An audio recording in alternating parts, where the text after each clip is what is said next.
Hello and welcome to section 4.4 on the shape of a graph. In this video, we will discuss two derivative theorems which help determine if a point is a local extrema. The first derivative test formalizes how we've been searching for local extrema in the past few sections. Recall that Fermat's theorem says that every local extrema will be a critical number. Now that doesn't mean that every critical number is a local extrema. After all, we've had examples like x cubed and the cubed root of x. These have critical numbers at 0, 0, which are not extrema. An extrema lies either above neighboring points or below neighboring points. We can visualize a local extrema sitting on top of a hill, where the left side increases towards the maximum and the right side decreases away from the maximum. This visualization fits the definition of a local maximum of a continuous function even if there are many peaks in the immediate area of the local maximum. Keep in mind, we are looking for a local maximum without defining how large an area is local. In calculus, the terms local or near means that something is happening in an open interval, no matter how small that interval is. Each peak is a local maximum. In the language of derivatives, a maximum occurs at a critical number, x equals c, if the derivative changes from positive to negative at c. A minimum sits at the bottom of a valley, where the left side decreases towards the minimum and the right side increases away from the minimum. In the language of derivatives, a minimum occurs at a critical number x equals c, if the derivative changes from negative to positive at c. A critical number c is neither a maximum nor a minimum if the derivative fails to change signs at c. The behavior of the first derivative can indicate local extrema, but we can also use the second derivative to help locate local extrema.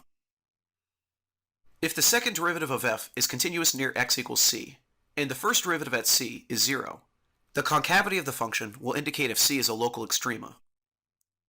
Notice that the second derivative exists near c, so the first derivative exists near c, and the function is differentiable, hence continuous, near c. A function which is continuous and has a horizontal tangent has four possibilities. If the concavity at c is negative, that is f double prime of c is less than 0, then the function on some interval surrounding c will be concave down. An interval with f double prime being negative exists because f double prime is continuous.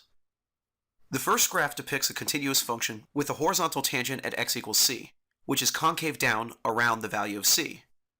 C is a local maximum. In a similar way, a continuous function with a horizontal tangent at x equals c, which is concave up near c, has a local minimum at c.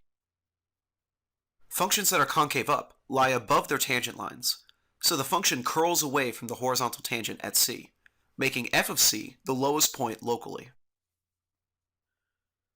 We have no information when the second derivative is 0 at c.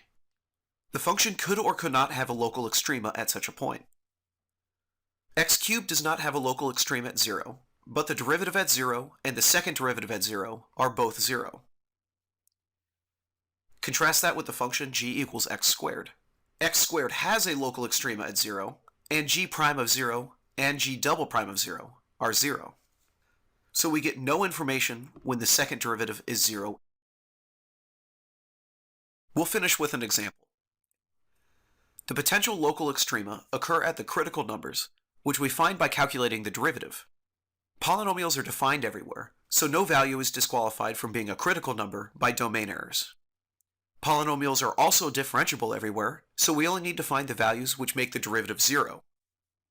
Factoring the derivative completely, we find that 0, square root of 3, and negative square root of 3 are critical numbers for f. The second derivative is continuous, so we can use the second derivative test to search for local extrema. Since the second derivative of the square root of 3 is positive, there is a local minimum at the square root of 3. Since the second derivative of negative square root of 3 is negative, there is a local maximum at negative square root of 3. We can't learn anything about 0 using the second derivative test, because f double prime of 0 is equal to 0. However, we can use the first derivative test. To use the first derivative test, we need to determine the values where the first derivative is positive and negative. The derivative is continuous, so sign changes can only happen at roots. The roots are the critical numbers. Take test points in the intervals between the roots to determine if the derivative is positive or negative on that interval. The intervals are positive, negative, negative, and positive. Since the derivative moves from positive to negative at negative square root of 3, we verify what the second derivative gave us. Negative square root of 3 is a maximum. In a similar way, square root of 3 is a minimum as the derivative moves from negative to positive. 0 is not a local extrema, as the derivative doesn't change signs at 0. You've seen the basics. Now gain mastery through practice and study.